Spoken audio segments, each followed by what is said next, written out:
សួស្តីអ្នកទាំងអស់គ្នាខ្ញុំកងណៃថែលសូមស្វាគមន៍មកកាន់វីដេអូថ្មីហើយវីដេអូនេះផងដែរខ្ញុំមានសាច់រឿងមួយដែលមានចំណងជើងថា Weathering with you អញ្ចឹងកុំឲ្យស៊ីម៉ងអ្នកទាំងអស់គ្នាយើងចូលទៅកាន់សាច់រឿងនេះទាំងអស់គ្នាផ្ដើមសាច់រឿងមួយនេះគេក៏បានមកហៅយើងឃើញក្មេងប្រុសម្នាក់ដែលគេមានឈ្មោះថាហូដាកាជាសិស្សអនុវិទ្យាល័យនិងមានអាយុ16ឆ្នាំដោយគេមានបំណងចង់រត់ចាក់ចេញពីផ្ទះនិងទៅរស់នៅក្នុងទីក្រុងនៅភ្លាមនឹងសាលាដែលគេកំពុងតែជិះនោះក៏ស្រាប់តែត្រូវបានព្យុះវាយប្រហារហើយគេសង្ឃតែត្រូវបានធ្លាក់ចេញពីសាលាទៅហើយតែក៏ត្រូវបានបរិសម្នាក់ជួយហើយបរិសម្នាក់នោះមានឈ្មោះថាខៃស៊ូកេស៊ូកា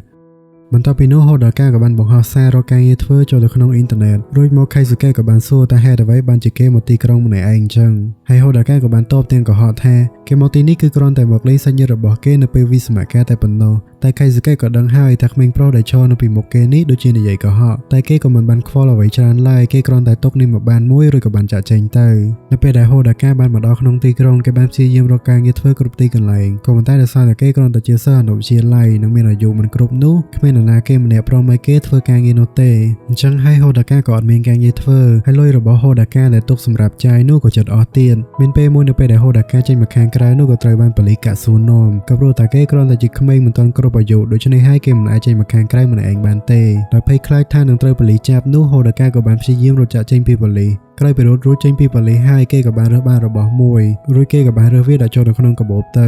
ៅក្រោយមកនៅពេលដែលហូដាកាយករបស់នោះមកបើកមើលតាមពិតទៅនៅក្នុងនោះវាគឺជាកាំភ្លើងមួយសោះដូច្នេះហើយក៏ធ្វើឲ្យហូដាកាមានអារម្មណ៍ថារៀងភ្ញាក់ផ្អើលបន្តិចដែរនៅក្នុងហាងមួយនោះក៏មានក្មេងស្រីម្នាក់ផងដែរដោយនាងឃើញថាហូដាកាគេអត់មានរបស់អីញ៉ាំដូច្នេះហើយនាងក៏បានឲ្យ burger មួយឲ្យគេញ៉ាំទៅហើយនេះក៏ជាអាហារដ៏ឆ្ងាញ់មួយសម្រាប់គេនៅក្នុងអាយុ16ឆ្នាំនេះក្រោយមកហូដាកាក៏បាននឹកឃើញទៅដល់ហាងរបស់ខៃស៊ូកេដូច្នេះហើយគេក៏បានធ្វើដំណើរទៅហាងមួយនោះតែម្ដងនៅពេលទៅដល់គេមិនបានជួបជាមួយនឹងខៃស៊ូកេនោះទេគេបែរជាជួបជាមួយនឹងណាត់ស៊ូមីទៅវិញដែលនាងគឺជាក្មួយស្រីរបស់ខៃស៊ូកេហើយនាងថែមទាំងយល់ច្រឡំថាគេគឺជាអ្នកមកធ្វើការទៀតផងបានបន្តិចខៃស៊ូកេក៏បានមកដល់ហាងវិញហើយគេក៏បានប្រាប់នឹងណែនាំអំពីការងារដែលហូដាកាត្រូវធ្វើគឺជាការងារមួយដែលដើរស្រង់ព័ត៌មានចេញអំពីរឿងរ៉ាវផ្សេងៗជាពិសេសក៏ជារឿងក្មេងស្រីដែលអាចសុំពន្លឺព្រះអាទិត្យបានបន្ទាប់ពីស្រង់បានហើយនឹងយករឿងរ៉ាវទាំងអស់នេះមកសរសេរជាអត្ថបទហើយការងារនៅថ្ងៃដំបូងរបស់គេនោះគឺទៅជួបជាមួយនឹងគ្រូទីម្នាក់និងបានសួរនាំអំពីក្មេងស្រីដែលអាចសុំពន្លឺព្រះអាទិត្យហើយពួកគេក៏បានដឹងថាក្មេងស្រីបែបនេះកើតមកមានមិនច្រើននោះទេហើយពួកនាងត្រូវបានការពារទៅដោយនាងនៅលើមេឃហើយការដែលពួកគេសុំពន្លឺព្រះអាទិត្យកាន់តែច្រើននោះនឹងធ្វើឲ្យពួកគេអស់ថាមពលផងដែរបើសិនជាពួកគេប្រើថាមពលនេះកាន់តែច្រើននោះរាងកាយរបស់ពួកគេនឹងបាត់បង់ទៅទាំងមូលតែម្ដងក្រោយពីប្រមូលព័ត៌មានទាំងអស់នេះហើយហូដាកាក៏បានយកវាមកសរសេរជាអត្ថបទហើយគេក៏បានបង្ហាញអត្ថបទទាំងអស់នោះទៅឲ្យខៃស៊ូកេបានមើលហើយខៃស៊ូកេក៏បានពេញចិត្តជាខ្លាំងចឹងហើយគេក៏បានប្រាប់ឲ្យហូដាកាមករស់នៅទីនេះជុំគ្នាតែម្ដងហើយនេះក៏ជាជីវិតថ្មីរបស់ហូដាកាដែលគេមករស់នៅទីនេះមិនថាការងារផ្ទះការងារសរសេរអត្ថបទឬក៏ការងារអ្វីទេគឺគេធ្វើវាទាំងអស់ហើយក៏មានពេលខ្លះគេចេញទៅខាងក្រៅដើរលេងផងនិងស្រង់ព័ត៌មានអំពីក្មេងស្រីដែលសុំពន្លឺព្រះអាទិត្យផងហើយពួកគេទាំង3នាក់រស់នៅបែបនេះជាមួយនឹងគ្នាយ៉ាងរីករាយហើយខ្ញុំក៏សូមបញ្ជាក់ថានៅក្នុងរឿងមួយនេះគឺគេបានបង្ហាញអំពីទីក្រុងតូក្យូដែលនៅទីនេះមានភ្លៀងធ្លាក់ជារៀងរាល់ថ្ងៃហើយពន្លឺព្រះអាទិត្យវិញសឹងតែគ្មានដូច្នេះហើយមនុស្សដែលរស់នៅទីនេះគឺមិនស្រួលទេមានពេលមួយហូដាកាក៏បានប្រទះឃើញក្មេងស្រីដែលឲ្យ burger ខ្លួនញ៉ាំនៅថ្ងៃមុននោះនាងត្រូវបានបរិសម្នាក់លួងលោមនិងធ្វើរឿងអ្វីមួយដែលជាមិនល្អដូច្នេះហើយគេក៏បានទៅជួយនាងក្រោយពីរត់បានបន្តិចក៏ត្រូវបានគ្នាបរិសម្នាក់នោះកាប់ពីមុខជាប់ហើយហូដាកាក៏ត្រូវបានបរិសម្នាក់នោះវាយឲ្យដួលទៅនឹងដីភ្លាមនឹងហូដាកាក៏បានដោយកកំភ្លើងដែលខ្លួនរើសបាននៅថ្ងៃមុននោះចេញមកហើយក៏ចង់បាញ់បរិសម្នាក់នោះតែគេបែរជាបាញ់ខុសទៅត្រូវជាមួយនឹងអំពូលភ្លើងតាមផ្លូវក៏ប៉ុន្តែក៏ធ្វើឲ្យបរិសម្នាក់នោះមានអារម្មណ៍ថាភ័យបន្តិចដែរហើយនេះក៏ជាឱកាសដែលធ្វើឲ្យអ្នកទាំងពីរអាចរត់ចាក់ចេញពីទីនោះបានក្រោយពីរត់មកដល់អគារមួយក្មេងស្រីម្នាក់នោះបែរជាខឹងហូដាកាទៅវិញនិងបានសួរទៅហូដាកានឹងគឺជាអ្នកគេហើយគេបានកំភ្លើងមួយនោះមកពីណាគេដឹងទេថាគេស្ទើរតែស្លាប់មនុស្សម្នាក់ហើយក៏ប៉ុន្តែហូដាកាក៏មិនបានតបតអ្វីឡើយរួចក្មេងស្រីម្នាក់នោះក៏បានដើរចាក់ចេញទៅហើយហូដាកាគេក៏បានទាញកំភ្លើងមួយនោះចេញមករួចគេក៏បានបោះវាចោលទៅលើដីបានបន្តិចក្មេងស្រីម្នាក់នោះក៏បានដើរត្រឡប់មកវិញហើយនាងបានប្រាប់ថានាងត្រូវបានបណ្តេញចេញពីកន្លែងការងារហើយនាងក៏នឹកឃើញថាហូដាកានឹងគឺជាក្មេងប្រុសម្នាក់ដែលនាងបានឲ្យ burger នៅថ្ងៃមុននោះក្រោយពីនឹងក្មេងស្រីម្នាក់នោះក៏បាននាំហូដាកាទៅលើកំពូលអគារដ៏ខ្ពស់មួយនៅពេលទៅដល់នាងក៏បានបង្ហាញសមត្ថភាពរបស់នាងដែលអាចសុំឲ្យមានពន្លឺព្រះអាទិត្យរួចនាងក៏បានប្រាប់ឈ្មោះរបស់នាងដែលនាងមានឈ្មោះថាហ៊ីណាអាម៉ាណូនិងបានសួរអាយុរបស់ហូដាកាហើយយើងក៏បានដឹងថាហ៊ីណានាងមានអាយុ18ឆ្នាំអញ្ចឹងហើយនាងបងហូដាការហូតដល់ទៅ2ឆ្នាំកាលមួយថ្ងៃបន្ទាប់នៅក្នុងទីក្រុងក៏ស្រាប់តែមានរឿងចម្លែកបានកើតឡើងគឺថាមានភ្លៀងធ្លាក់ដែលមានរូបរាងចម្លែកដូចទៅនឹងត្រីមកទៅវាពិតជាចម្លែកខ្លាំងណាស់ ប្រមាណថ្ងៃក្រោយមកហូដាកាក៏បានយកចំណីអាហារមួយចំនួនទៅឲ្យហ៊ីណានៅផ្ទះរបស់នាងចឹងហើយហ៊ីណាក៏បានខកឲ្យហូដាកានឹងញ៉ាំអាហារជាមួយនឹងគ្នានៅផ្ទះរបស់នាងហ្មងទៅចាំនាងជាអ្នកធ្វើម្ហូបឲ្យគេញ៉ាំហើយយើងក៏បានដឹងថាហ៊ីណានាងមិនមែននៅផ្ទះតែម្នាក់ឯងនោះទេគឺថានាងនៅផ្ទះជាមួយនឹងប្អូនប្រុសរបស់នាង Bon appetit. ក្រោយពីអ្នកទាំងពីរបានញ៉ាំអាហាររួចអ្នកទាំងពីរក៏បានធ្វើ poster មួយដើម្បីបង្ហោះចូលនៅក្នុងអ៊ីនធឺណិតតែនៅក្នុង poster នោះក៏បាននិយាយថាអ្នកដែលជួលពួកគេឲ្យសុំទៅលើព្រះអាទិត្យនោះគឺចំណាយម្ដងតែ $3,000 នោះទេនឹងអាចជួលឲ្យពួកគេនឹងអាចសុំទៅលើព្រះអាទិត្យបានហើយក្រោយពីអ្នកទាំងពីរបានបង្ហោះ poster នោះចូលទៅក្នុងអ៊ីនធឺណិតហើយប្អូនប្រុសរបស់ហ៊ីណាក៏បានមកដល់ផ្ទះវិញហើយគេមានឈ្មោះថា Nagi Amono ហើយភ្លាមៗហ្នឹងពិតជាសំណាងល្អខ្លាំងមែនតើគ្រាន់តែពួកគេបង្ហោះចូលភ្លាមគឺមានអ្នកជួលឲ្យពួកគេនឹងទៅសុំទៅលើព្រះអាទិត្យនៅថ្ងៃស្អែកនេះលុះស្អែកឡើងហូដាកាក៏បានយកឆ័ត្រថ្មីមួយទៅឲ្យហ៊ីណារួចពួកគេទាំង3នាក់ក៏ធ្វើដំណើរទៅកន្លែងដែលគេបានជួលនោះនៅពេលដែលមកដល់ហ៊ីណាក៏បានចាប់ផ្ដើមការបួងសួងរបស់នាងហើយនាងពិតជាអាចសុំឲ្យកន្លែងនោះមានពន្លឺព្រះអាទិត្យបានមែនក្រោយពីពួកគេធ្វើការទាំងអស់នេះបានរួចរាល់ពួកគេក៏ទទួលបានលុយរហូតដល់ទៅ $20,000 ឯណោះហើយនេះពិតជាលើសអំពីអ្វីដែលពួកគេរំពឹងទុកទៅទៀតដូច្នេះហើយក៏ធ្វើឲ្យពួកគេទាំង3នាក់សប្បាយចិត្តខ្លាំងមែនទែនដែលបែបនេះក្មេងទាំង3នាក់ក៏អាចរកលុយអំពីការងារមួយនេះបានយ៉ាងច្រើន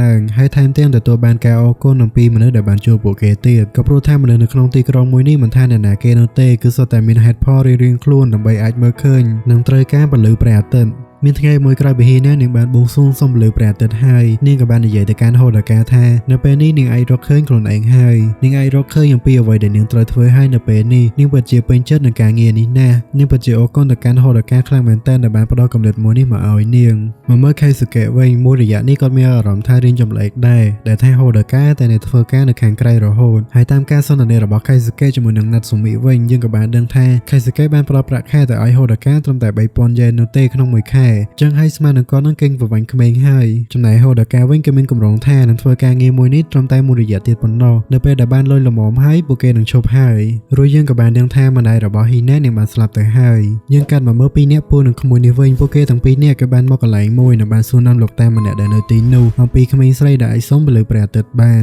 នហើយលោកតាដែលនៅទីកន្លែងមួយនោះគាត់ក៏បានប្រាប់អំពីព័ត៌មានខ្លះៗទៅពួកគេទៅមួយរយៈនេះក៏មានប៉ូលីស2នាក់កំពុងតែតាមដានហូដាកាផងដែរដែលម្នាក់នេះមានឈ្មោះថាខៃហើយម្នាក់រៀងចំណាស់នេះមានឈ្មោះថាយ៉ាស៊ុយពួកគាត់ទាំងពីរនឹងកំពុងតែតាមដានហូដាកាអំពីរឿងដែលគេបានបាញ់កំភ្លើងនៅថ្ងៃមុនយើងត្រឡប់មកមើលហូដាកាជាមួយនឹងណាហ្គីវិញនៅពេលនេះពួកគេកំពុងតែនិយាយគ្នាថាតើគួរទិញកាដូអ្វីទៅឲ្យហ៊ីណានៅថ្ងៃខួបកំណើតរបស់នាងឬយើងក៏បានដឹងថាហូដាកាបានលងស្រឡាញ់ទៅលើហ៊ីណាហើយណាហ្គីក៏បានប្រាប់ហូដាកាថាទោះបីជាយ៉ាងណាហូដាកាក៏មិនត្រូវធ្វើឲ្យបងស្រីរបស់ខ្លួនពិបាកចិត្តទេក៏ព្រោះតែនាងបានខិតខំនិងប្រឹងប្រែងធ្វើការងារខ្លាំងមែនតើដើម្បីខ្លួនចាប់តាំងពីថ្ងៃដែលម្ដាយរបស់ពួកគេបានស្លាប់ទៅចេញពីនឹងទៅហូដាកាក៏បានទិញចិញ្ចៀនមួយទៅឲ្យហ៊ីណាហើយគេថានឹងជួលនាងនៅពេលដែលនាងបួងសួងរួចនៅថ្ងៃស្អែកលុះពេលស្អែកឡើងយើងក៏បានដឹងថាអ្នកដែលបានជួលពួកគេនោះក៏ជាលោកខៃស៊ូកេសោះហើយគាត់ក៏មានកូនស្រីម្នាក់ដែរដែលកូនស្រីរបស់គាត់នេះគឺនាងមានជំងឺហឺតអញ្ចឹងហើយនាងក៏នៅជាមួយនឹងលោកយាយរបស់នាងហើយនាងក៏មិនសូវដែរបាននៅក្បែរខៃស៊ូកេទេហើយនៅពេលហ្នឹងខៃស៊ូកេជាមួយនឹងហ៊ីណាក៏បានស្គាល់គ្នា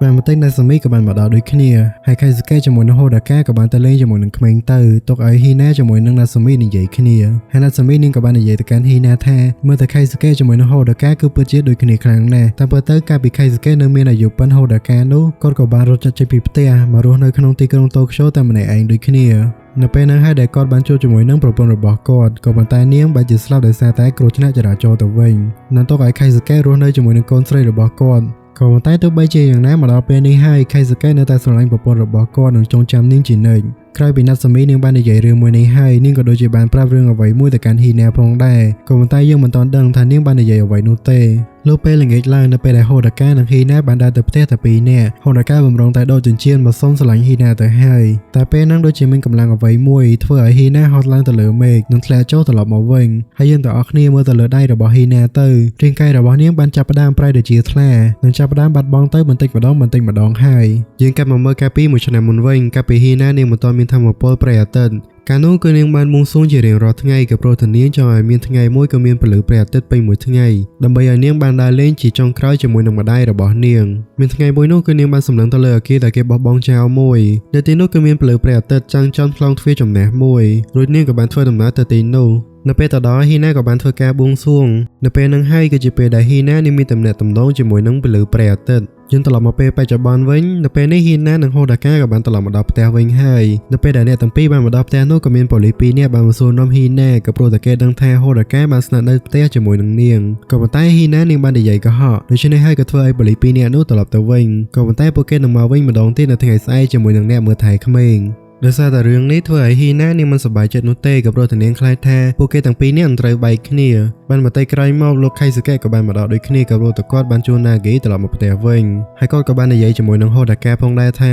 ប៉ូលីសចាប់ផ្ដើមសង្ស័យគាត់ថាគាត់គឺជាអ្នកចាប់ចម្រិតក្មេងហើយគាត់ក៏មិនអាចនៅបន្តជួយហូដាកាបានទៀតដែរក៏ព្រោះតែគាត់ត្រូវស្នើសុំសិទ្ធិចិញ្ចឹមកូនរបស់គាត់ពិបាកណាស់ទៅហើយដូច្នេះហើយគាត់ក៏បានបកគោលុយប្រាក់ខែចុងក្រោយទៅឲ្យហូដាកានិងបានព្យាយាមនិយាយឲ្យហូដាកានឹងត្រឡប់ទៅផ្ទះវិញទៅក្រោយពីហូដាកាបាននិយាយជាមួយនឹងខៃស៊ូកេចប់គាត់ក៏បានឡើងទៅលើផ្ទះរបស់ហ៊ីណាវិញតែបានឃើញថានាងកំពុងតែរៀបចំអវ៉ាន់ចោលចេញពីទីនេះហើយក៏ព្រោះតែពួកគេមិនអាចរស់នៅទីនេះបានទៀតនោះទេអញ្ចឹងហើយហូដាកាក៏បានសម្រេចចិត្តថានឹងទៅជាមួយនឹងពួកនាងដែរក៏ព្រោះតែគេក៏គ្មានកន្លែងទៅដូចគ្នាចំណែកស្ថានភាពនៅក្នុងទីក្រុងវិញនៅពេលនេះក៏ត្រូវបានព្យុះវាប្រហែលជាខ្លាំងហើយតំបន់ជាច្រើនក៏ត្រូវបានលិចទឹកចំណែកឯជើងរថភ្លើងនិងជើងហោះហើរវិញក៏ត្រូវបានផ្អាកជាច្រើនដូច្នេះហើយក៏ធ្វើឲ្យមនុស្សម្នានៅក្នុងទីក្រុងមួយនេះគឺពិបាកខ្លាំងមែនទែននៅពេលនេះណាត់សាមីនាងក៏បានដឹងថាហូដាកាក៏ត្រូវបានខៃស៊ូកេបណ្តេញចេញហើយដូច្នេះហើយនាងក៏មានអារម្មណ៍ថារឿងខឹងខៃស៊ូកេបន្តិចដែរចំណែក3អ្នកនឹងវិញស្ថានភាពរបស់ពួកគេនៅពេលនេះគឺពិតជាលំបាកខ្លាំងមែនទែនដោយសារតែពួកគេជាក្មេងអញ្ចឹងហើយពួកគេមិនអាចទៅជួបបន្ទប់ស្ថានភាពដើម្បីស្នាក់នៅបានទេហើយនៅខាងក្រៅវិញក៏មានភ្លៀងនិងព្រើធ្លាក់ទៀតផង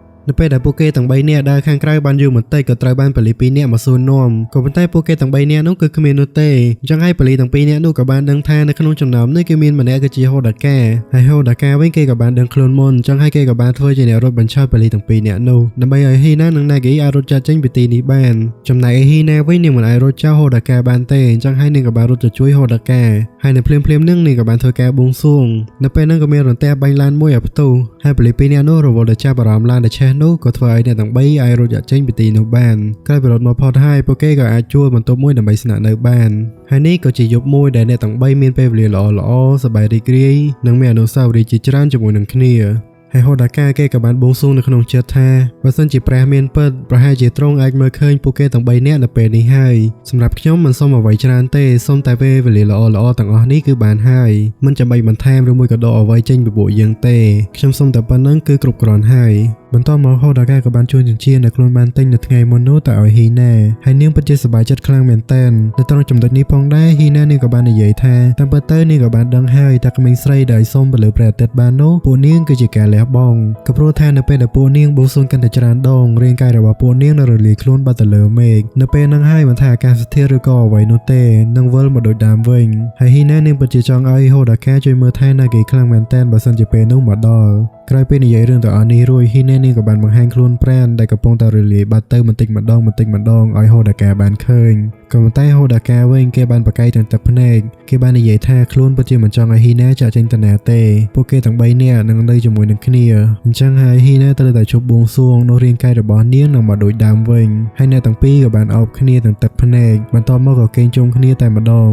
ភ្ញាក់នៅពេលព្រឹកឡើងហូដាកាក៏បានឃើញថាហ៊ីណានាងបានបាត់ខ្លួនបាត់ទៅហើយលោកប៉ូលីសថាខៃក៏បានចូលមកចាប់ខ្លួនគេទៀតពេលដែលចេញមកដល់ខាងក្រៅវិញយើងក៏បានឃើញថាมันមិនភ្លៀងទៀតនោះទេគឺមានតែផ្ទៃមេឃពណ៌ខៀវដ៏ស្រស់ស្អាតហើយនៅក្នុងអ៊ីនធឺណិតក៏មានមតិជាច្រើនបាននិយាយថានេះប្រហែលជាមកពីការលះបង់ខ្លួនប្រាណរបស់ក្មេងស្រីព្រះអាទិត្យនោះហើយមនុស្សនៅក្នុងទីក្រុងមួយនេះគ្រប់គ្នាសុទ្ធតែសប្បាយចិត្តជាមួយនឹងពលិព្រះអាទិត្យនេះអត់តែហូដាកាម្នាក់ទេដែលមិនសប្បាយចិត្តក៏ព្រោះតែគេដឹងថានេះគឺជាការលះបង់ខ្លួនប្រាណរបស់ហ៊ីណាក្រោយមកលោកប៉ូលីសថាកៃក៏បានប្រាប់ការពិតមួយទៅកាន់ហូដាកាឲ្យគេបានដឹងថាតាមពិតទៅហ៊ីណានាងមានអាយុត្រឹមតែ15ឆ្នាំទេនាងខ្លាញ់បន្លំអាយុបែបនេះទើបនាងអាចរកការងារធ្វើបាននៅពេលដែលទៅដល់ប៉ុស្តិ៍ប៉ូលីសហើយដោយសារតែហូដាកាមានចិត្តចង់ជួយហ៊ីណាត្រឡប់មកវិញខ្លាំងពេកគេក៏បានរត់ចាក់ចេញពីទីនោះនិងមិនខ្វល់ថាមានប៉ូលីសយ៉ាងច្រើនកំពុងតែដេញចាប់គេយ៉ាងណានោះទេនៅពេលហ្នឹងក៏សំណាងល្អដែរដែលណាត់សូមីជិះម៉ូតូមកឃើញគេតាន់និងបានជួយគេតែម្ដងហើយហូដាកាក៏បានដឹងតាមណាត់សូមីថានៅពេលនេះណាហ្គីកំពុងតែនៅកន្លែងដែលគេមើលថែក្មេងរួចគេក៏បានប្រាប់ឲ្យណាត់សូមីជួយជូនគេទៅអគារមួយនោះដែលគឺជាកន្លែងដែលហ៊ីណានាងអាចទំនាក់ទំនងជាមួយនឹងមេឃបានហើយអាចារ្យណាត់សូមីយើងនឹងបើកម៉ូតូក៏មិនណយដែរអញ្ចឹងហើយអ្នកទាំងពីរក៏អាចគេចពីប៉ូលីសបានយ៉ាងងាយ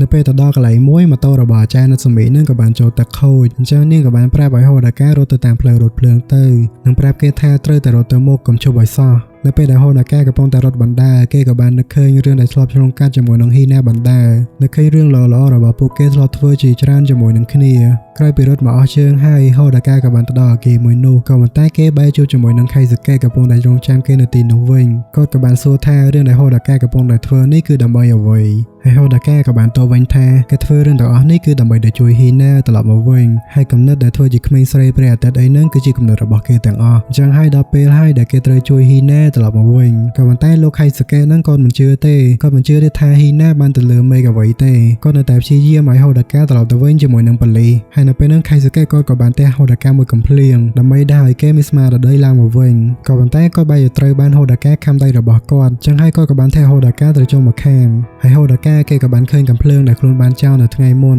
អញ្ចឹងហើយគេក៏បានរើសវាឡើងដើម្បីវាមួយគ្រាប់ហើយមិនយូរប៉ុន្មានប៉ូលីសក៏បានមកដល់ដើម្បីភ្ជុំកំភ្លើងទៅហូដាកាហេតុអីបានជាអ្នកទាំងអស់គ្នាមករារាំងខ្ញុំអ្នកទាំងអស់គ្នាមិនដឹងអំពីអ្វីទាំងអស់អ្នកទាំងអស់គ្នាដឹងទេខ្ញុំគ្រាន់តែចង់ឃើញនាងនិងជួយនាងឲ្យត្រឡប់មកវិញតែប៉ុណ្ណោះក្រោយពីនិយាយចប់ហូដាកាក៏បានបោះកំភ្លើងចោលទៅលើដីហើយគេក៏ចង់រត់ឡើងទៅខាងលើតែក៏ត្រូវបានលោកប៉ូលីសថាខៃមកចាប់គេជាប់និងបានដកខ្នោះគេក៏ប៉ុន្តែលោកខៃស៊ូកេក៏បានយល់អំពីពាក្យរបស់ហូដាកាបាននិយាយមុននេះចឹងហើយគាត់ក៏បានទៅជួយគេនិងបានប្រាប់ឲ្យគេនឹងឡើងទៅខាងលើទៅហើយសម្បីតាណាគេក៏បានលួចរត់ចេញមកដើម្បីជួយគេផងដែរនិងបានប្រាប់គេថាដោយខានហូដាកាត្រូវតែយកបងស្រីរបស់ខ្លួនមកវិញឲ្យបានអញ្ចឹងហើយហូដាកាក៏បានរត់ឡើងទៅខាងលើនិងធ្វើការបួងសួងដើម្បីឲ្យព្រះជួយគេផងនៅទីបំផុតហូដាកាក៏អាចឡើងទៅលើមេឃបានហើយទម្រាំតែគេអាចបានជួបជាមួយនឹងហ៊ីណាហ្នឹងគេបានជួបនៅទិដ្ឋភាពផ្សេងៗជាច្រើន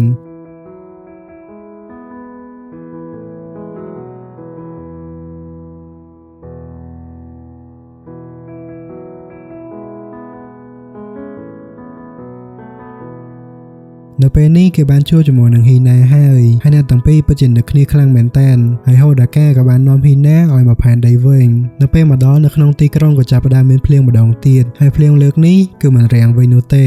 3ឆ្នាំក្រោយមកលឿនដូចគេកុហកស្រេចតែតាមចិត្តអ្នកនិពន្ធគេអ្នកទៅសេហូដាកាក៏បានរៀនចប់នៅពេលនេះគេក៏មានសេរីភាពពីការឃ្លាំមើលរបស់ប៉ូលីសហើយអញ្ចឹងហើយគេក៏បានមកទីក្រុងតូក្យូម្ដងទៀតដើម្បីជួបអូនហ៊ីណាដែលចុងក្រោយអ្នកទាំងពីរក៏បានជួបគ្នាហើយហ៊ីណានាងនៅតែបន្តការបួងសួងសុំពលឺព្រះអាទិត្យដដែលក៏ប៉ុន្តែនាងមិនមានធម៌ពលទៀតនោះទេ